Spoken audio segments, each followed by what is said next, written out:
नमस्कार, मैं हूं आपके साथ में श्वेता गर्ग और आप देख रहे हैं 4TV न्यूज। और वक्त तो चला है देश दुनिया की तमाम बड़ी खबरों का।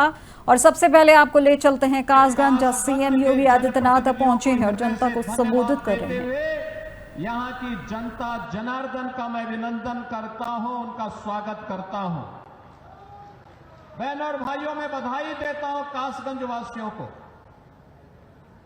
कि आज इतनी परियोजनाएं आपको प्राप्त हो रही हैं।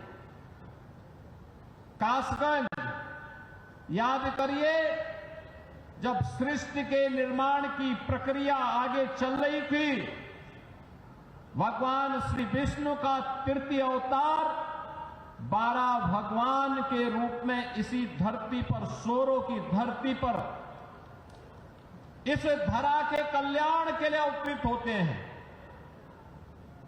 सोरों की इस पावन धरा को, जो कासगंज जनपद की पावन धरा है, इसको नमन करता हूं। और ये हमारा सौभाग्य है कि सोरों के इस आध्यात्मिक महत्व को हमारी डबल इंजन की सरकार ने समझा है। प्रधानमंत्री मोदी जी के विरासत और विकास के इस कार्यक्रम को हम लोगों ने समझा ही है, बल्कि उसको प्रभावी ढंग से क्रियान्वयन कैसे होना चाहिए, आज सोरों के अंदर चल रही विकास की परियोजनाएं, कासगंज के अंदर चलने वाली विकास की परियोजनाएं उसका उदाहरण है।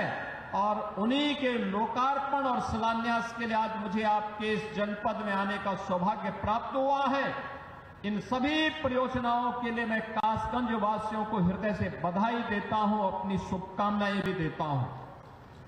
बहनों और भाइयों,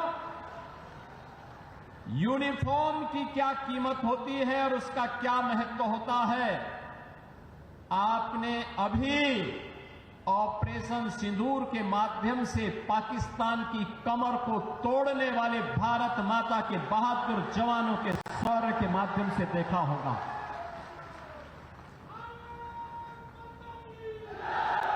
आपने देखा होगा कैसे प्रधानमंत्री मोदी जी के मार्गदर्शन में भारत के बहादुर जवानों ने पाकिस्तान को चारों खाने चित्त करते हुए उसको उसकी ही औकात में लाने का काम किया है। अगर हमारे पास मजबूत सेना नहीं होती, भारत माता के पास बहादुर जवान नहीं होते, तो पाकिस्तान जैसे दुश्मनों के रहते हुए देश की जनता कैसे सुरक्षित रहती, कैसे सुरक्षित रहती।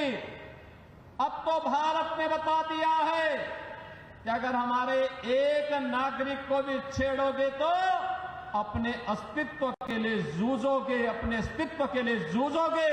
और आज पाकिस्तान दुनिया के अंदर गुहार लगा रहा है कि जान बकस दो एक बार। बहनों और भाइयों, ये इसलिए क्योंकि पिछले 10 वर्ष में प्रधानमंत्री मोदी जी के नेतृत्व में सेना के आधुनिकीकरण को लेकर के, सेना के सुदृढ़ीकरण को लेकर के लगातार कार्य हुए हैं। और इसीलिए भारत की सेना दुश्मन के किसी भी प्रकार का मुकाबला करने के लिए सदैव तत्पर रहती है। अगर कभी दुश्मन ने कोई जरूरत की तो उसके घर में घुस करके, उसको मार करके उसका काम तमाम करने की पूरी क्षमता भारतीय सेना के पास है। बहनों और भाइयों, जो काम देश की सुरक्षा के लिए सेना का है, उसी प्रकार का कार्य आंतरिक सुरक्षा में कानून का राज स्थापित करने में पुलिस की हुई होती है। याद करिए 2017 के पहले का उत्तर प्रदेश कोई सुरक्षित नहीं था। सायंकाल होते होते सड़कों पर कर्फ्यू जैसा दृश्य दिखाई देता था। उपद्रवी और उत्पाती सड़कों पर आकर तांडव करते थे। न बेटी सुरक्षित थी, न व्यापारी सुरक्षित था। हर तीसरे दिन एक दंगा होता था। पर्व और त्योहार के पहले ही लोगों के घर में, लोगों के मन में एक आशंका आ जाती थी, पता नहीं अब क्या होगा, अब क्या होगा। प्रदेश में विकास ठप हो गया था। एक तरफ उपद्रव और दूसरी तरफ अंधेरा। इन दोनों के बीच का समन्वय था समाजवादी पार्टी और पहले की 2017 की पहले की सरकारें। वे गुंडों के साथ मिलकर के प्रदेश में अराजकता फैलाते थे, कानून के लिए संकट खड़ा करते थे, बेटी और व्यापारी की सुरक्षा के साथ खिलवाड़ करते थे, सज्जनों को प्रताड़ित करते थे, दुर्जनों का महिमा मंडन करते थे। यही पिछली सरकारों का कार्य था। और जब विकास एजेंडे में नहीं होता है तो फिर सरकार कुछ कर नहीं सकती। याद करिए, कासगंज जनपद का निर्माण 2008 में हुआ था। 2008 में बहुजन समाज पार्टी की सरकार थी। उसके बाद 5 वर्ष समाजवादी पार्टी की सरकार रही। बहनों और भाइयों, पुलिस लाइन जो पुलिस की व्यवस्था की बुनियादी आवश्यकता होती है, इसके लिए न जमीन दी गई न पैसा दिया गया। और केवल कासगंज नहीं, उत्तर प्रदेश के लगभग 12 जनपद ऐसे थे जिनमें जिला मुख्यालय नहीं थे, पुलिस लाइन नहीं थी, डीएम और एसपी भी किसी ब्लॉक में बैठने के लिए मजबूर होते थे। बुनियादी सुविधाओं के अभाव में कैसे 25 करोड़ जनता की कोई सुरक्षा करता। लेकिन आज उत्तर प्रदेश पुलिस देश के अंदर एक मॉडल के रूप में देखी जा रही है, एक मॉडल के रूप में आधुनिक सुविधाओं से युक्त, हर प्रकार के संसाधनों से युक्त। और माफिया का तो काल ही बन गई है पुलिस। अब माफिया पैरेलल, एक समानांतर सरकार नहीं चला सकता, किसी गरीब की प्रॉपर्टी पर कब्जा नहीं कर सकता, सज्जन शक्ति को प्रताड़ित नहीं कर सकता, बेटी और व्यापारी की सुरक्षा पे सेंध नहीं लगा सकता है। अगर लगाएगा तो उसे मालूम है अगले चौराहे पर यमराज उसका इंतजार कर रहा होगा और फिर राम नाम सत्य है कि यात्रा निकलनी प्रारंभ हो जाएगी। बहनों और भाइयों, ये नए भारत का नया उत्तर प्रदेश है। आज मुझे 191 करोड़ रुपए की लागत से बने हुए कासगंज के अत्याधुनिक पुलिस लाइन के लोकार्पण का अवसर भी प्राप्त हो रहा है। ये लोकार्पण केवल एक पुलिस के लिए नहीं, पुलिस के लिए यहां अत्याधुनिक सुविधाएं दी गई हैं। 1000 बैरक बनाए गए हैं, 1000 पुलिस कार्मिकों के लिए बैरक बनाए गए हैं। यहां पर पुलिस के जुड़े हुए अधिकारियों के लिए आवासीय सुविधा भी दी गई है। पुरुष हो या महिला कांस्टेबल या अधिकारीगण, इन सबके लिए सुविधाएं दी गई हैं। ऑडिटोरियम भी बनाया गया है, लेकिन साथ साथ यहां पर पुलिस की वे आधुनिक सुविधाएं भी इनको प्राप्त हो रही हैं जो एक आधुनिक पुलिस को प्राप्त होने चाहिए। और ये मॉडल बना है। उत्तर प्रदेश पुलिस आवास निगम ने एक समय सीमा के अंदर इसे निर्माण करते हुए आज समर्पित किया है और यह कार्यक्रम अनवरत रूप से आगे बढ़ेगा। अब पुलिसकर्मी भी टूटे हुए एस्बेस्टस के बैरक में नहीं रहेंगे, बल्कि हाई राइज बिल्डिंग के किसी अच्छे शानदार आवासीय सुविधाओं से युक्त बैरक में रह करके सुरक्षा का शानदार मॉडल खड़ा करेंगे।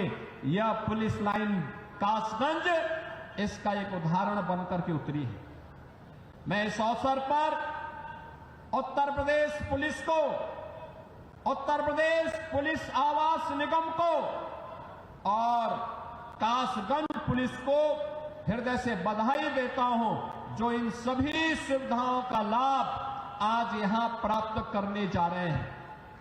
बहनों और भाइयों, आज यहां पर कासगंज के अनेक परियोजनाओं की सौगात भी कासगंज वासियों को प्राप्त हो रही है। मुख्यमंत्री कंपोजिट विद्यालय का शिलान्यास, याद करिए, मुख्यमंत्री कंपोजिट विद्यालय यह शिक्षा का एक मॉडल बनने जा रहा है। अटल आवासीय विद्यालय की तर्ज पर। अटल आवासीय विद्यालय 6वीं क्लास से 12वीं तक है, लेकिन मुख्यमंत्री कंपोजिट विद्यालय, बहनों और भाइयों, यह प्री प्राइमरी से लेकर के 12वीं तक होगा और हमारा प्रयास होगा पहले चरण में जनपद स्तर पर, दूसरे चरण पे तहसील स्तर पर, तीसरे चरण में ब्लॉक स्तर पर, चौथे चरण में न्याय पंचायत स्तर पर विद्यालयों की एक श्रृंखला खड़ी होगी और उत्तर प्रदेश के गरीब का बच्चा भी आधुनिक शिक्षा से युक्त होकर के देश के विकास में अपना योगदान देगा। शिक्षा के साथ साथ आज यहां पे स्वास्थ्य के लिए, स्वास्थ्य के साथ साथ यहां की सड़कों के लिए, पर्यटन विकास के लिए, पेयजल के लिए, नगरीय विकास के लिए और जीवन के प्रत्येक क्षेत्र में समग्र विकास की अवधारणा को आगे बढ़ाने के लिए आज इन सभी 724 करोड़ रुपए की परियोजनाओं की सौगात कासगंज वासियों को अर्पित करते हुए मुझे अत्यंत आनंद की अनुभूति हो रही है। मैं धन्यवाद दूंगा अपने माननीय जनप्रतिनिधियों को, जिन्होंने रुचि लेकर के यहां की विकास की योजनाओं को आगे बढ़ाया है और रुचि लेकर के इन कार्यक्रमों को सफलतापूर्वक क्रियान्वित करने की दिशा में आगे बढ़े हैं। बहनों और भाइयों, विकास ऐसे ही बढ़ता है। शोरों का पर्यटन विकास होगा। याद करिए, शोरों का महत्व वही है जो आज संभल का महत्व है। अब तो आप समझ गए होंगे संभल के महत्व को। वहां भी भगवान श्री हरि विष्णु का कल्कि अवतार की भूमि है और ये सोरो श्री हरि विष्णु का 12 अवतार की भूमि, ये तीसरा अवतार है। याद करिए, सोरो तीसरा अवतार है और संभल 10वां अवतार है।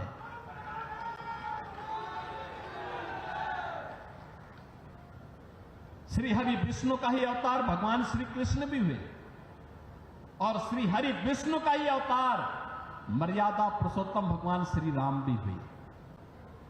ये सभी श्री हरि विष्णु के, जिन्होंने इस सृष्टि के कल्याण के लिए समय समय पर अवतार लेकर के मानवता के कल्याण का मार्ग प्रशस्त करते हुए धर्म की संस्थापना के लिए इस धराधाम पर आए हैं।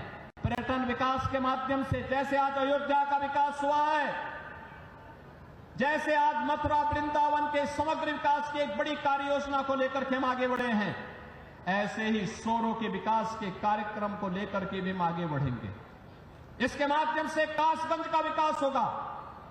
जैसे प्रयागराज महाकुंभ में करोड़ों की संख्या में श्रद्धालु जन आकर के वहां पे आस्था के अभिव्यक्ति को भी प्रदर्शित किए, लेकिन आस्था को आर्थिकी के साथ जोड़ा जा सके, इसका उदाहरण प्रयागराज ने दिया है।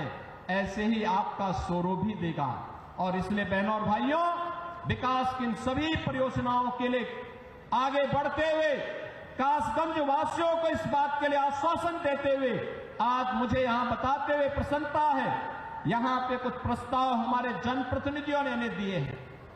इसमें ये प्रस्ताव मुख्य रूप से एक कासगंज का है, नदई पुल का सुंदरीकरण और उसके पुनरुद्धार की योजना का है। कासगंज की पौराणिक परंपरा को एक म्यूजियम के रूप में सजोने का है और म्यूजियम के रूप में सजोने की इन परियोजनाओं के लिए हम अपनी सहमति दे रहे हैं। कासगंज वासियों में अपनी पौराणिक परंपरा के बारे में इस बात की जानकारी हो सके। नगर पंचायत सोहावर ये अमापुर का है, यहां पर बाईपास के निर्माण का कार्य होगा और साथ साथ दरियागंज में झील के सुंदरीकरण के प्रस्ताव को भी हम आमंत्रित कर रहे हैं। ये सभी प्रस्ताव आते हैं तो कासगंज जनपद को समग्र विकास की दिशा में आगे बढ़ाने में मदद मिलेगी। एक बार फिर से कासगंज की इस नवीन पुलिस लाइन के उद्घाटन कार्यक्रम, कासगंज की 724 करोड़ रुपए की परियोजनाओं के लिए मैं सभी जनप्रतिनिधियों को हृदय से बधाई देता हूं। कासगंज वासियों को मैं हृदय से अभिनंदन करते हुए मैं विश्वास करता हूं कि सुरक्षा और विकास का, सुरक्षा और सुशासन का, विरासत और विकास का जो डबल इंजन सरकार का समन्वय है, इस समन्वय को आगे बढ़ाने के लिए आप सदैव तत्पर होकर के कार्य करेंगे। आप सबके प्रति मेरी मंगल में शुभकामनाएं हैं। धन्यवाद। जय हिंद। बहुत बहुत धन्यवाद। अपने प्रेरणादायक संबोधन से हम सभी को अन्वित कर रहे थे। परम आदरणीय श्रद्धेय यशस्वी माननीय मुख्यमंत्री जी, एक बार जोरदार तालियों के साथ अभिनंदन वंदन स्वागत। जोरदार तालियां। और अब खबर दिल्ली से है, जो अटारी सहित 3 बॉर्डर पर फिर शुरू हुई है रिट्रीट सेरेमनी। जहां से शुरू होगी सेरेमनी और आमजन भी हो सकेंगे शामिल। जब पहलगाम आतंकी हमले के बाद सरकार ने लगाई थी रोक, बीएसएफ जवान और पाक रेंजर्स के बीच शाम 6:30 बजे होगी रिट्रीट। जहां अटारी, हुसैनीवाला और सादगी बॉर्डर पर फिर शुरू होगी सेरेमनी। जो 6 मई के तीनों बॉर्डर पर सेरेमनी थी पूरी तरीके से बंद। इस वक्त की बड़ी खबर आपको दिल्ली से जुड़ी बड़ी खबर आपको बताई जा रही है, जहां आपको बता दें कि अटारी सहित 3 बॉर्डर पर फिर शुरू होगी रिट्रीट सेरेमनी। जो आज से शुरू होगी सेरेमनी और आमजन भी हो सकेंगे इसमें शामिल। और पहलगाम आतंकी हमले के बाद सरकार ने लगाई थी रोक, जिसमें बीएसएफ जवान और पाक रेंजर्स के बीच शाम 6:30 बजे होगी रिट्रीट। अटारी, हुसैनीवाला और सादगी बॉर्डर पर फिर शुरू होगी सेरेमनी और 6 मई से तीनों बॉर्डर पर सेरेमनी थी पूरी बंद।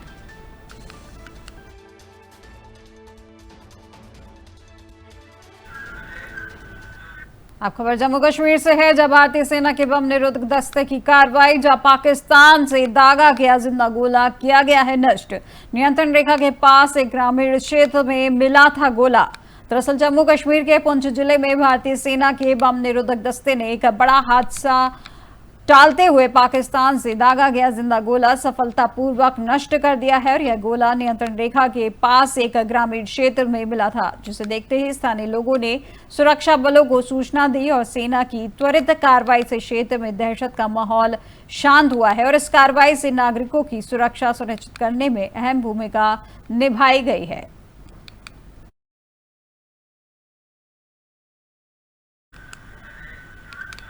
अगली खबर दिल्ली से है, जब बड़ी स्कूल फीस को लेकर अभिभावकों का प्रदर्शन हुआ है। जहां पे सिस्टम में पारदर्शिता की मांग को लेकर अभिभावकों ने विरोध किया है और शिक्षा निदेशालय के बाहर बच्चों के पेरेंट्स ने किया है प्रदर्शन। इस वक्त की बड़ी खबर दिल्ली से बताई जा रही है, जहां आपको बता दें कि बड़ी स्कूल फीस को लेकर अभिभावकों ने प्रदर्शन किया है। वहीं सिस्टम में पारदर्शिता की मांग को लेकर अभिभावकों ने विरोध किया है। शिक्षा निदेशालय के बाहर बच्चों के पेरेंट्स ने किया है प्रदर्शन।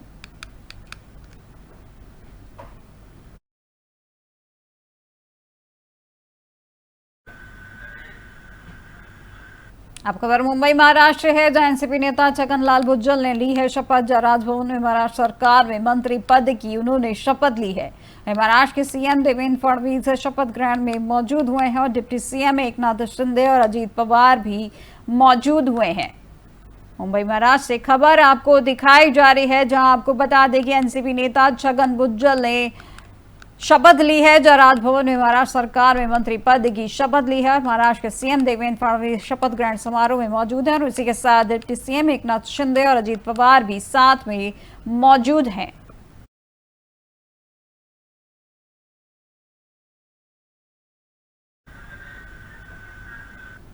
खबर पटना बिहार से है, जहां केंद्रीय मंत्री गिरिराज सिंह का बयान सामने आया है, जिन्होंने कांग्रेस सांसद राहुल गांधी पर बोले हैं गिरिराज सिंह, और उन्होंने कहा कि उन्हें पिछड़ों के और दलितों से नहीं बल्कि भ्रम से प्रेम है। दरअसल केंद्रीय मंत्री गिरिराज सिंह ने लोकसभा में विपक्ष के नेता और कांग्रेस सांसद राहुल गांधी पर कहा कि पंडित नेहरू से लेकर राजीव गांधी तक इन्होंने आरक्षण को नकारा है। उन्हें पिछड़ों और दलितों से नहीं बल्कि भ्रम से प्रेम है। वे लोगों में भ्रम पैदा करते हैं।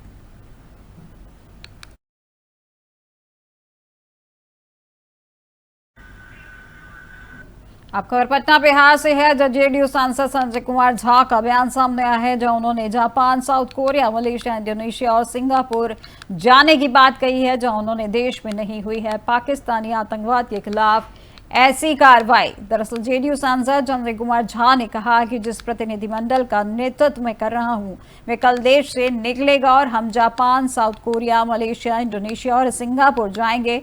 ये पाकिस्तान सरकार द्वारा आतंकवाद को प्रोत्साहन दिया जाना साबित हो गया है। आज तक देश में पाकिस्तान आतंकवाद के खिलाफ ऐसी कार्रवाई यानी ऑपरेशन सिंदूर नहीं हुई है। ऐसा है कि कल जो डेलीगेशन को मैं लीड कर रहा हूं, वो डेलीगेशन कल इंडिया से बाहर निकलेगा। हम लोग Japan, south Korea, Malaysia, Indonesia और सिंगापुर ये जो डेलीगेशन 3 है जिसमें मैं जा रहा हूं, और उसका मेन पर्पस ये है कि जो स्टेट स्पॉन्सर्ड टेररिज्म है, जो पाकिस्तान के सरकार के द्वारा आतंकवाद को सपोर्ट किया जाता है, पैसा दिया जाता है, फंड दिया जाता है, ट्रेनिंग दिया जाता है, वो प्रूव हो गया। और किस तरह भारत ने 9 जो आतंकवादी के ट्रेनिंग का सेंटर था, उसको खत्म किया। पहला पार्ट ये था, उसको खत्म किया। उसके बाद जब पाकिस्तान ने अटैक किया तो उसको रोका इंडिया पे, और फिर अटैक करने के बाद जो उसका एयर बेस था उसको भी इंडिया ने जाकर के डिमोलिश किया। पाक ऑक्यूपाइड कश्मीर और जो पाकिस्तान का जो पार्ट है पंजाब का बहावलपुर, इस सबको जो सेना का इतना जबरदस्त काम और प्रधानमंत्री जी का। अब खबर मुंबई से है, जहां कोविड-19 से संक्रमित 2 लोगों की मौत हुई है और मुंबई के KEM अस्पताल में मिली है खबर। दोनों ही मरीजों की स्वास्थ्य स्थिति गंभीर थी। दरअसल मुंबई के KEM अस्पताल में कोविड-19 से संक्रमित 2 लोगों की मौत की खबर आई है, जहां दोनों ही मरीजों की स्वास्थ्य स्थिति गंभीर थी और एक मरीज को मुंह का कैंसर था, जबकि दूसरे को नेफ्रोटिक सिंड्रोम था। दोनों की मौत कोविड-19 के बजाय उनकी पहले से मौजूद बीमारियों के कारण हुई है।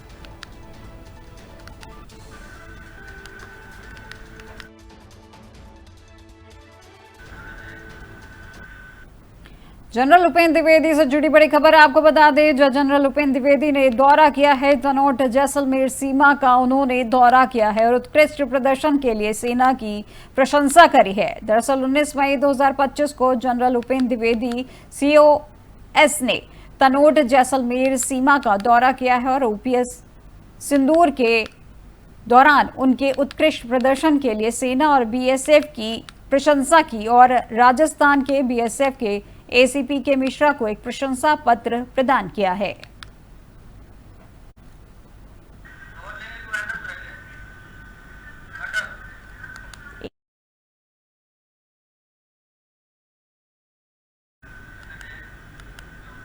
अब खबर दिल्ली से है, जहां पुलिया के हाथ लगी है सफलता, जहां पर एक वाहन चोर को गिरफ्तार किया है, जो चोरी शुदा 5 रुपया वाहन बरामद किए हैं और करीब 15 मामलों में शामिल पाया गया है। दरअसल क्षेत्र में वाहन चोरी की घटनाओं पर अंकुश लगाने और वाहन चोरी में शामिल व्यक्तियों की गिरफ्तारी हेतु गठित एक विशेष टीम ने इंस्पेक्टर रुपेश खत्री, थानाध्यक्ष वेलकम के नेतृत्व में कार्य करते हुए चोरी शुदा वाहनों के CCTV फुटेज के आधार पर मुखबिरों की सक्रिय किया है और ऑटो लिफ्टर्स की तलाश व पहचान का कार्य आरंभ किया है।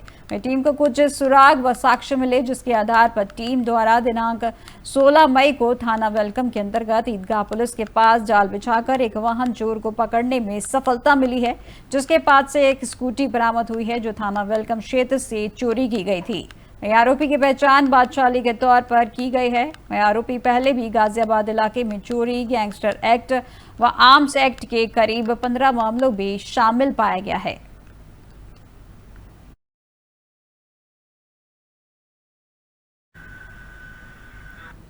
देश दुनिया की तमाम बड़ी खबरों में फिलहाल बस इतना ही और अधिक जानकारी के लिए देखते रहिए 4 TV न्यूज। नमस्कार।